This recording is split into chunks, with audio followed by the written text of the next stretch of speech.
So I'm saying replacing slide toppers should be done in the fall, winter, or early spring, and not the summer in Texas. I'm just saying. So I got to do this slide topper here. One more. I actually have two more left, but this one has to be done. So here we go. You can see, for example, it's already separated here. When you zoom in here, you can see how far it's pulled away from the screw. So it's not covering the edge of the slide. So the rain comes off of this and goes right down on top of your slide and overwhelms the seal, causing little issues on the inside. And the same thing down there. I'll go down there and show you the other end.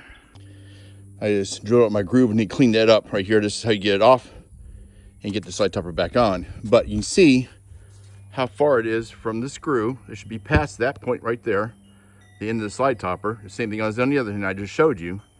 So you can see where it is right now. It's shrunk this much over the 18 years.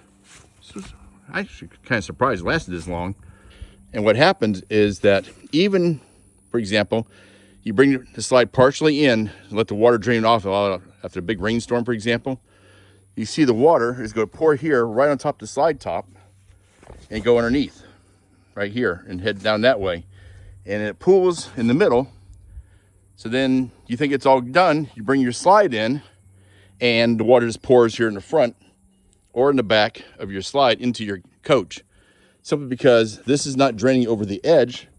For example, this should be, you think, about ½ inch from here, right? So the edge of the slide topper should be here, well past the edge of the slide. So when you do bring it partially in, the water will run off and not on top of your slide into the ground. That way, you're not overwhelming those seals. They're not designed to be without a slide topper. So you can overwhelm the seal right there and start to get water inside your coach. Okay, project is almost done.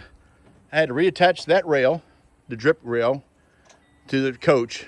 Had a bunch of broken screw heads, so that's been fixed. Some are riveted, some are screwed in. I know we're supposed to use rivets, but going into the frame, it's a metal frame. But you see now how this overhangs like it's supposed to. There it is, better view this way. So the water can run off without rolling on top of your slide topper and overwhelming your seals down here. So that's a new topper. Son Dylan on his birthday's here helping get the cover on. And we are done with this project.